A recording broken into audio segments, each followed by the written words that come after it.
Regarding Philosophy of Technical Design, HCI and Heck, Seed Paper, John Cahill, September 23, 2021. I was asked for feedback after having a problem solved via a member of a particular company's chat support team. The problem was finally solved. I post this, not as a nasty poke, but as general feedback to the significantly powerful subculture of progressively dis-incarnate souls who make up the tech development and tech-dependent groups of our progressively aloof tech communities. At least they asked for feedback. However, my experience of the feedback loop is that it only makes the algorithm interchange more complex, the often on-ramps more numerous, and the stress of negotiating one's way to the destination ever more stressful. In summary, there is such a thing as a human bandwidth of function, and this bandwidth of human function is, by nature, not by manipulation, well designed for its purpose and role in existence. However, the natural human bandwidth of function is not well accounted for in tech design except to bypass it,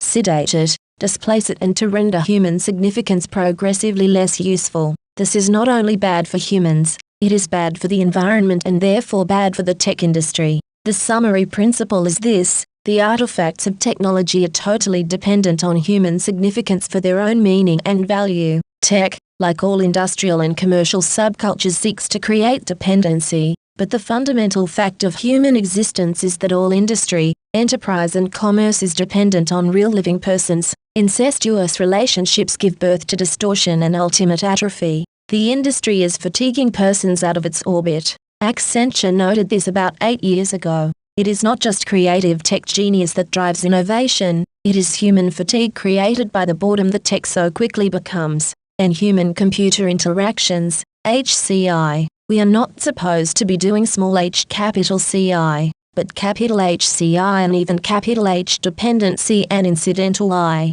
Tech is becoming more significant not just because of what it can do for us, but also because of the harm it is doing, which is not well anticipated or accounted for once the dependencies have been established. My feedback, with a few discrete deletions and adjustments, follows. Once I got to a real person, things went well. I have spent too many hours of many days wading through the fundraiser options. It was not pleasant at all. Even with your company, it took a long time and a lot of clicks to get to a real chat. At least I think it was a real chat. Was it a real chat? It was worse with another company because their site just took me around in circles, link to link to link, often landing where I started, in nowhere land. Your company escaped this judgment, but that may have been by pure luck. I don't really know. I would never have found the necessary function without the chat advice. By the way, chat advice seems to be the last available option by design. I guess algorithms are not paid a wage. When your donor interface page rejected my many attempts to donate, over about 90 minutes,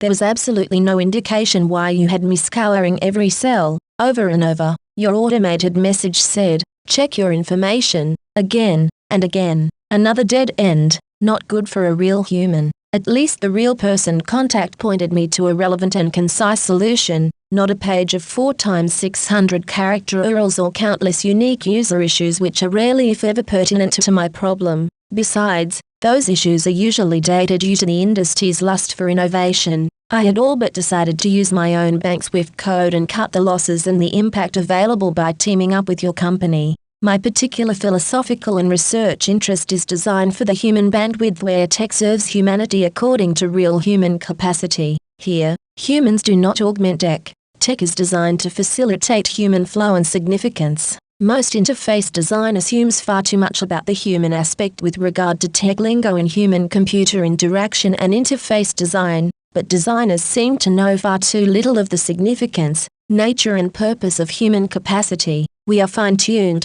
just like the whole universe, and ignorance of the nature of that tuning is causing a lot of pain and holistic dysfunction. This is a result of the obsession with materialistic definitions of humanity. Even service, courtesy and political correctness seem to boil down to sales devices and essentials to the advisor's job security, but I guess that is better than nothing, or maybe not.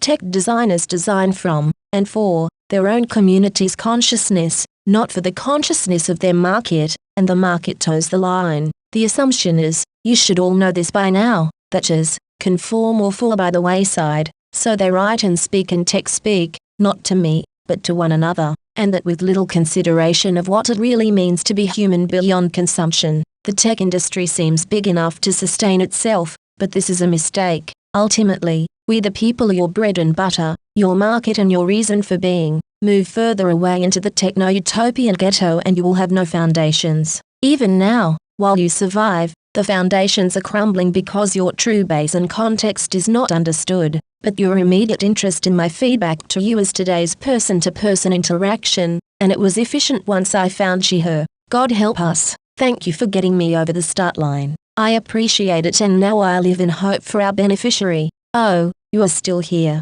Here we go again. I clicked update. We are still here. I waited, clicked update again. Did you get this? Who designs these things for you? Maybe you got it, or maybe I just wasted another 20 minutes. Will I then know? Bye. Good morning, everyone. It's about 8 hours since I last typed in this post and clicked update, but here it still sits. Why? Well, I hope you have a nice day even if you didn't get this feedback, but maybe you did. I may never know. I'll close this page now. No offense. It's just that I don't want to get really annoyed. It's bad for my health. Bye.